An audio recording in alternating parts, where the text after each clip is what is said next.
What's going on, everybody? Eddie Dowd, Maryland real estate agent, back again with Brian Sachs, Maryland mortgage lender. We're here today to talk about something that people in the real estate industry, if you're in the industry, you hear this a lot from people that are looking to buy. I was thinking about getting a foreclosure. What about foreclosures?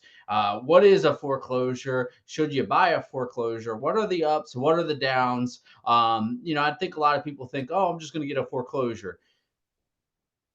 That can happen. It may be a good bet for you, or it may not. But we're here to kind of talk about all of that and what foreclosures are, how you can get one, if you can get one, how it could be a good plan for you, or maybe not what you're looking for. Brian, care to elaborate on that? Okay, so how you doing, Eddie? You're looking I'm handsome doing as always. So I'll share with you all. Just let's look at it logically for a second, okay?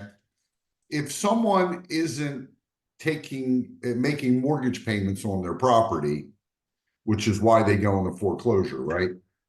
If they're not making payments, there's a very, very small chance that they're actually maintaining the property, meaning keeping up with the upkeep, changing the filters, just doing common routine maintenance. So, should you buy a foreclosure property or shouldn't you? It varies really case by case.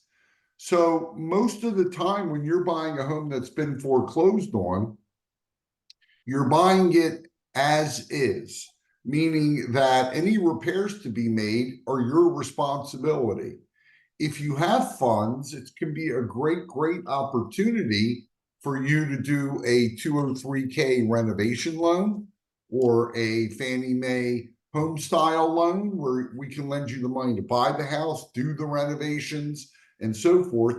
And you can walk in with equity into that property. And you get to make it, if you got a great house, it's just in bad shape and it's in a good neighborhood, that's a great opportunity. But you're not going to be able to do it most of the time with grant programs. You're going to need to have a little bit of financial backing in order to do it. And then, of course, you have to be able to live through all that renovation. So, yes, you can get these homes uh, less expensively than a home that's been completely redone. But, if you're looking to buy your first home and you're looking to get a grant from the city or the state or the county or a federal grant, looking at foreclosure properties aren't necessarily going to be the right situation for you. If you have some funds and you want to buy one and do a renovation loan, great, great opportunity. And if you're an investor, obviously it's a great opportunity. Exactly. You there? I'm here. You can't see me? Yeah, I can see. I see. I thought we broke up for a second. A Oh, little no. bit of thoughts of technical difficulties, but not technical difficulties here because we keep it within the lines. We keep it professional here. But yeah, I mean, it is something that we hear a lot. People will call us and they'll think like, "Oh, well, I can buy a house. I might only be approved or be able to buy a house for $200,000, but I can buy a house maybe over here in a neighborhood that's $350,000 if I can get a foreclosure." And like Brian said, if they didn't pay their mortgage, chances are they probably didn't maintain their home. Chances are they, were going through some stressful times in getting foreclosed on and losing their home. And you know, everybody that's gone through stressful times, you probably can look back at how clean your room was or how clean your car was in the stressful times versus the non-stressful times, and kind of think about that in relation to how well they took care of their house. So you're going to probably have some repairs and everything that need to be done. So like we said, it can be done 203K, or if you're handy and you got the funds.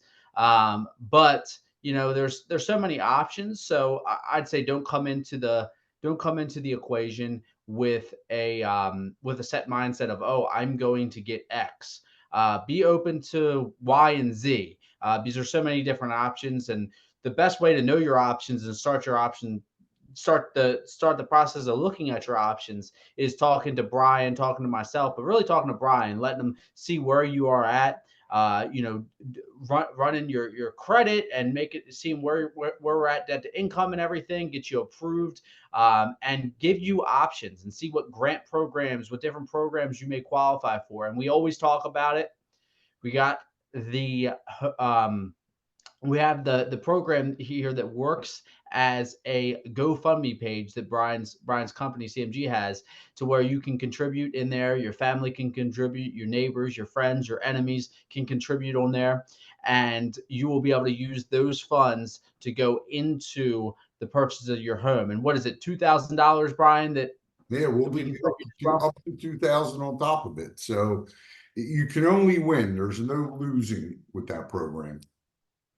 Exactly, exactly. So yeah, so don't zone yourself into one option. Be open to the blue ocean, to the blue ocean of possibilities there, because there is so many different ways that we can go. And the first step is really having a conversation and seeing what your options are. So let's do that today. Give me a call, 410-588-6536, or give Brian a call and we can just go ahead and get the loan process going right away. Brian, how can they reach you? 443-471-8557. And no cost, no obligation. We're happy to go over all the options and answer all your questions. Awesome. Awesome. Thank you guys again for joining us, and we will see you again next week.